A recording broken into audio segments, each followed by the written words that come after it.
বিসমিল্লাহির রহমানির রহিম। আজকে চ্যাপ্টার 11 এর এক্সাম্পল 19 এই ম্যাথটা নিয়ে আলোচনা করব। এখানে বলা আছে root over 1 plus sine theta plus root over 1 plus sine 2 theta plus root over 1 plus sine 3 theta plus dot dot dot দ্বারাটির n পদ পর্যন্ত যোগফল নির্ণয় করো। তো এই 19 আর 20 অঙ্ক দুটো প্রায় সেম। 20 নম্বর অঙ্ক শুধু এখানে মাইনাস হবে, তো এটা বুঝলে 20 নম্বরটা করতে পারবেন। তো চলুন শুরু করি। প্রথমেই এই অঙ্কের জন্য আমি এখানে T1 বের করে নেব। এখানে T1 যেহেতু Sn বের করতে বলছে, মানে n পদ পর্যন্ত যোগফল মানে Sn, তাহলে Sn যেগুলো T1 T2 T3 গুলো আমরা জানি। তো সেই জন্য আমি প্রথমে T1টা বের করে নেব। তাহলে T1 সমান সমান এই প্রথম পদ যেটা আছে এটা root over 1 plus sine theta. তো এইখানে আমি রুট ওভার 1 প্লাস এই সাইন থিটাকে এইভাবে লিখতে পারি, সাইন 2 ইন্টু থিটা বাই 2। এটা লেখার কারণ হলো আমরা জানি সাইন 2 মানে হলো সাইন 2 সমান সমান 2 সাইনে কজে, এরকম সাইন 2 সমান সমান 2 সাইনে ইন্টু কজে। এটা আমরা উচ্চ মাধ্যমিক শিখে আসছিলাম। এই সূত্রটা আমি এখানে অ্যাপ্লাই করব। তো যদি আমি এই সূত্রটা এখানে অ্যাপ্লাই করি, এখানে হবে sine 2 sine theta by 2 into cos theta by 2। ওই থিটা বাই 2 মিলানোর জন্য আমি এই 1-এর পরিবর্তে লিখতে পারি sine square theta by 2 plus cos square theta by 2। কারণ আমরা জানি sine square theta plus cos square theta মানে হলো 1, আর এই সাইন 2 মানে হলো 2 এই সাইনে ইন্টু এ হলো কজে, মানে এটা 2 সাইনে কজ, আর উপরে ছিল আমার এই রুট ওভারটা। ঠিক আছে, এখন তাহলে যদি আমি এখানে একটা সূত্র ফেলাই a square plus 2ab plus b square, তার মানে হলো a plus b whole square. তার মানে এখানে a হলো আমার সাইন থিটা বাই 2 আর b হলো আমার কস থিটা বাই 2। তার মানে a plus b whole square মানে হলো a square plus 2ab plus এই b স্কোয়ারটা। যদি এটা সামনে আসে একটু বুঝে নিয়ে একটা লাইন কম করার জন্য এভাবে করলাম। তাহলে এখানে এই স্কোয়ার আর রুটটা কাটা, এখানে থাকবে আমার sine theta by 2 plus cos theta by 2। এই হলো আমার T1টা বের হয়ে গেল। তাহলে T1 মানে কি পাইলাম, সাইন থিটা বাই, এখানে মনে হয় 1 ধরতে পারি আমি, 1 theta by 2 plus cos 1 theta by 2 এরকমভাবে। সুতরাং T1 যদি আমি বের করি একইভাবে আর কি, তাহলে কি হবে সাইন T1 এর বেলা এখানে 1 থিটা বাই 2 হলে T2 এর বেলা কী হবে sine 2 theta by 2 plus cos 2 theta by 2। অনুরূপভাবে T3 একই আসবে, সাইন 3-র জন্য এখানে হবে 3 theta by 2 plus cos 3 theta by 2। এরকমভাবে যেতে যেতে যেতে যেতে আমি যেহেতু n পদ পর্যন্ত বের করতে বলছি, তাহলে আমি Tn পর্যন্ত বের করতে পারবো। তাহলে Tn মানে কি হবে sine n theta by 2 plus cos n theta by 2। এখন হলো আমার Snটা বের করতে হবে, মানে n তম পদ লিখতে পারি আমি এখানে। সুতরাং n তম পদ Tn ইজ ইকুয়াল টু এটা বেরলাম। আচ্ছা, এখন আমি Snটা বের করব। তাহলে Snটা কি হবে, এখন Sn মানে হলো T1 যোগ T2 যোগ T3 যোগ ডট ডট ডট একদম Tn পর্যন্ত। একটু যোগের কৌশলটা খেয়াল করেন। আমি এই যোগটা, তো এটার সাথে T1 T2 T3 সবগুলো যোগ করতে হবে। আমি এই যোগটা প্রথমে এই সাইনেরগুলো একসাথে যোগ করে লিখবো, প্লাস কস দিয়ে প্লাস দিয়ে কজেরগুলো একসাথে লিখবো অঙ্ক করার সুবিধার্থে। কীরকম, যদি আমি সবগুলো যোগ করি sine theta by 2 plus sine 2 theta by 2, আমি কিন্তু এটা লিখতেছি না, এটার পর এটা লিখতেছি, মানে সাইনেরগুলো আগে লিখতেছি প্লাস দিয়ে কসেরগুলো পরবর্তীতে লিখবো। যেমন প্রথমে আমি লিখতে পারবো সাইন থিটা বাই 2, এই সাইন থিটা বাই 2 প্লাস পরে কি লিখবো এটা সাইন 2 থিটা বাই 2, এই লিখলাম সাইন 2θ/2, পরবর্তীতে সাইন 3θ/2, এরকমভাবে। এরপরে ডট ডট ডট অনেকগুলো আছে না এখানে সাইনেরগুলো, এই সাইনেরগুলো লিখতেছে ডট ডট ডট, মনে করি সবগুলো সাইনে লিখলাম। পরে লাস্টের যে সাইনের পরটা সেটা হলো সাইন n θ/2, আমি শুধু সাইনেরগুলো লিখলাম। আচ্ছা, এগুলো যদি আমি ব্র্যাকেট দিয়ে আবদ্ধ করে দিই, পরে প্লাস দিয়ে আবার কসেরগুলো আছে না, এই হলো প্লাস দিয়ে এখন কসেরগুলো লিখবো। তাহলে সেমভাবে কজের যে প্রথম রয়েছে cos θ/2, পরে এটা এইভাবে লিখবো একদম এন পর্যন্ত। তাহলে cos θ/2 plus cos 2θ/2 plus cos 3θ/2 plus dot dot dot plus cos n θ/2, এইগুলো আমি যোগ করে ফেললাম। এখন এটা আমাদের বইয়ের আমি লেকচার 1-এ যে সূত্রগুলো লিখে দিয়েছিলাম ওইখানের সূত্রগুলোর সাথে মিলে গেল। লেকচার 1-এ আমি সাইনের একটা ধারা সূত্র লিখছিলাম, কজের একটা ধারা সূত্র লিখছিলাম।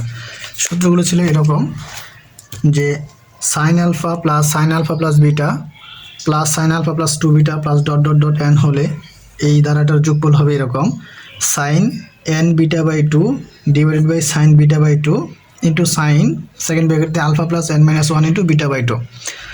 এখানে n তো অপদী, বিটা মানে বলছিলাম এই যে সাইনের সাথে যে কোণটা আছে এই কোণের অন্তর, মানে কোণগুলোর অন্তর। যেমন এটার সাথে এটার অন্তর করলে বিটা পাবো, এটার সাথে এটার অন্তরফল একটা বিটা হবে।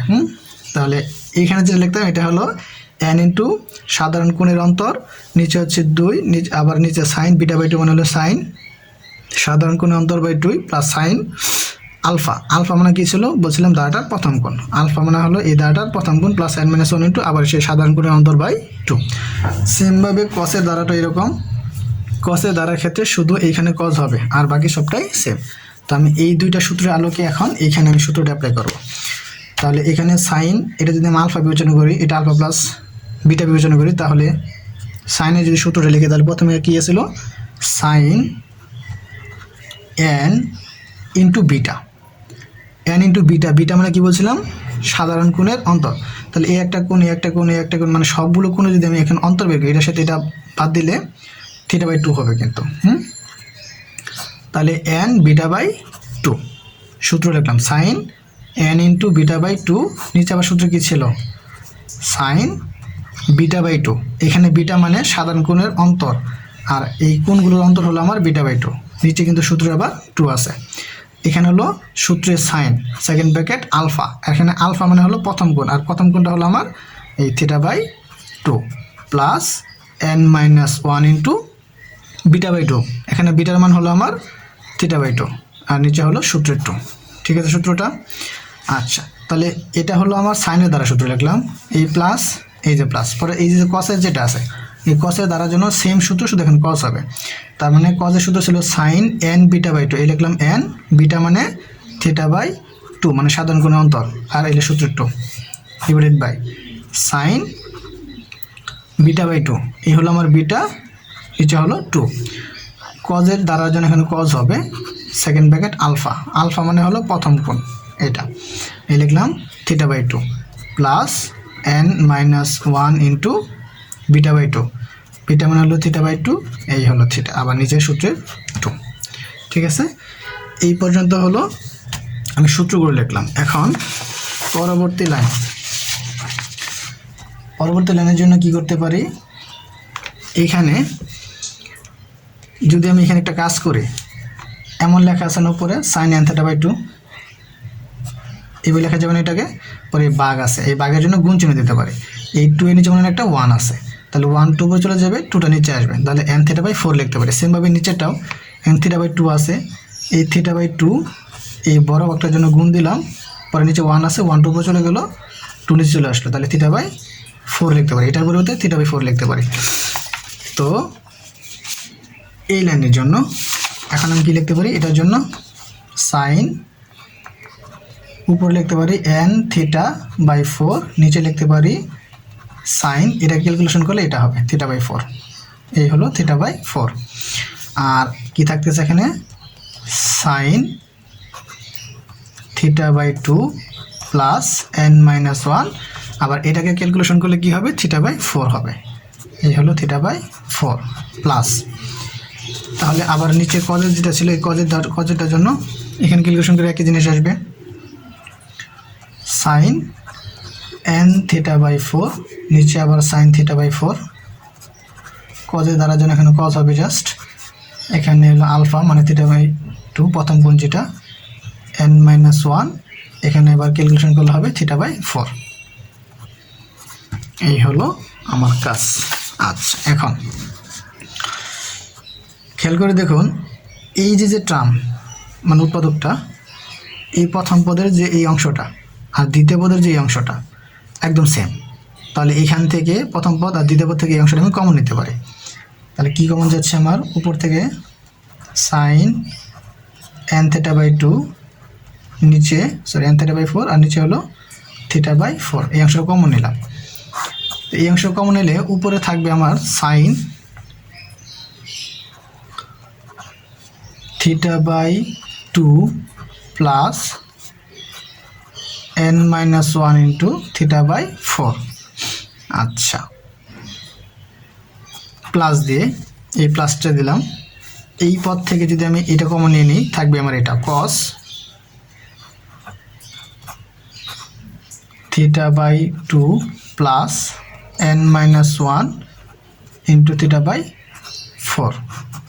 এই হলো আমার এই অংশটা থাকলো, যেখানে সেকেন্ড ব্র্যাকেটটা হবে এখানে সেকেন্ড ব্র্যাকেটটা এখানে হবে।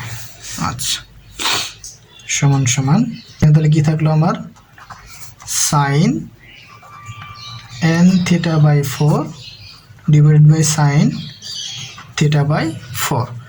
এইখানে যদি আমি ক্যালকুলেশন করি sin, এখানে আমি 4 লসাগু নিতে পারি, যদি এখান থেকে এখানে 4 লসাগু নেই তাহলে 2 যাবে এখানে 2 বার, তাহলে 2 এর সাথে থিটা গুণ করলে হবে 2θ, প্লাস এই 4 যাবে এখানে একবার, 1 দ্বারা n-1 গুণ করলে হবে, এই যে আবার কিন্তু এখানে থিটা আছে, তাহলে n-1 এর সাথে এই থিটা গুণ হবে, তাহলে nθ মাইনাস থিটা।